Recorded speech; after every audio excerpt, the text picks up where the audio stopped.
Ahmedabad Gandhinagar metro એ વડાપ્રધાન નરેન્દ્ર મોદીનું સ્વપ્ન છે અને તે જ સ્વપ્ન વધુ ઝડપથી આગળ વધી રહ્યું છે, જેમાં અમદાવાદ અને ગાંધીનગર વચ્ચેની કનેક્ટિવિટી ધરાવતી ગુજરાત મેટ્રો છે તે થોડાક જ સમયમાં શરૂ થવા જઈ રહી છે।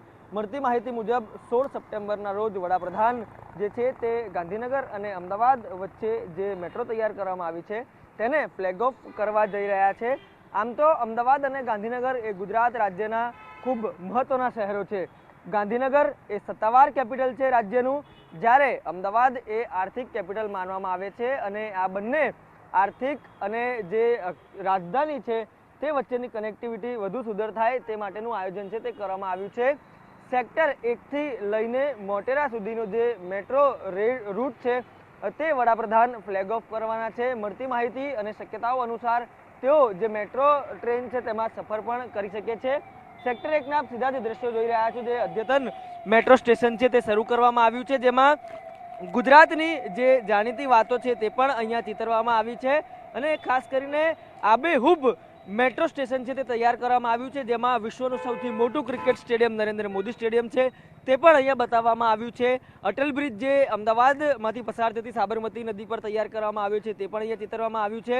રાષ્ટ્રીય પક્ષી મોર પણ અહીંયા બતાવવામાં આવ્યા છે। તો બીજી તરફ લોખંડી પુરુષ સરદાર વલ્લભભાઈ પટેલ છે, તેમને પણ ખાસ કરીને ગુજરાતમાંથી જે અનેક નેતાઓનું યોગદાન છે તેમાં પણ ન ભૂલી શકાય તેવું સરદાર વલ્લભભાઈ પટેલનું યોગદાન છે। એક તરફ સ્ટેચ્યુ ઓફ યુનિટીને પણ બનાવવામાં આવ્યું છે અને આબેહૂબ પ્રતિકૃતિ છે તે મેટ્રો સ્ટેશનમાં પણ તૈયાર કરવામાં આવી છે। ખાસ કરીને અહીંયાથી શરૂ થતી મેટ્રો છે તે અનેક રૂટ પરથી પસાર થશે, તેમાં અમદાવાદ અને ગાંધીનગર પસાર થતા જે લોકો છે તેમને ચોક્કસ અનેક બાબતોમાંથી રાહત મળશે। સેક્ટર 1 સુધી અત્યારે જે મેટ્રો છે તેને ફ્લેગ ઓફ કરવામાં આવશે, જેમાં મોટેરાથી લઈને જે રાયસણ વિસ્તાર છે, ઇન્ફોસિટી છે તેમાં આસપાસ પસાર થતા લોકો છે તેમને રાહત મળશે।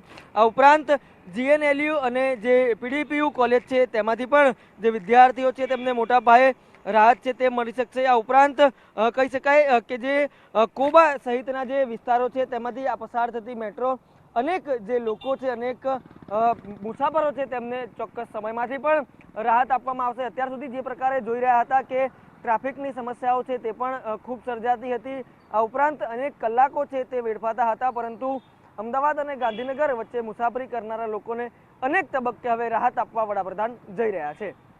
કેમેરા પર્સન દીપક સેન સાથે રોનક વર્મા, TV9 ગાંધીનગર।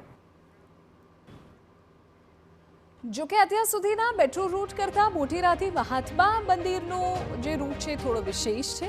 સૌથી મોટી વિશેષતા નર્મદા કેનાલ અને સાબરમતી નદી પર તૈયાર કરાયેલું મેટ્રો બ્રિજ છે। નર્મદા કેનાલ પર વિશેષ એક્સ્ટ્રા ડોઝ્ડ કેબલ સ્ટેડ બ્રિજનું નિર્માણ કરાયું છે।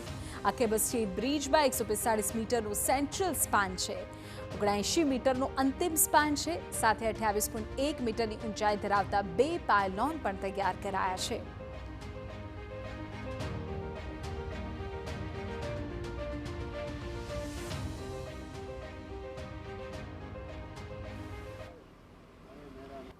અમદાવાદ ગાંધીનગર વચ્ચે શરૂ થનારી મેટ્રોની એક વિશેષતા મારી પાછળ આપ જોઈ રહેલા બ્રિજ છે।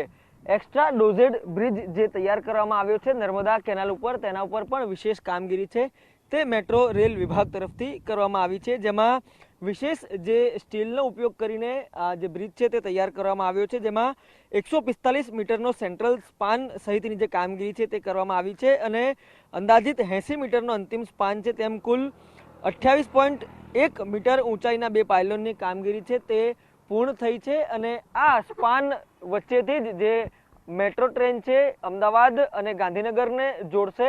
વડાપ્રધાનનું સ્વપ્ન છે અને આ જ સ્વપ્ન હવે સાકાર થઈ રહ્યું છે, જેમાં 16 સપ્ટેમ્બરના રોજ વડાપ્રધાન અમદાવાદ અને ગાંધીનગરને જોડનારી આ મેટ્રો ટ્રેન છે તેને લીલી ઝંડી આપશે અને આ તમામ વિશેષ રૂટ ઉપર મેટ્રો ટ્રેન જોડશે, તેમાં અનેક વિશેષતાઓ પણ તૈયાર કરવામાં આવી છે।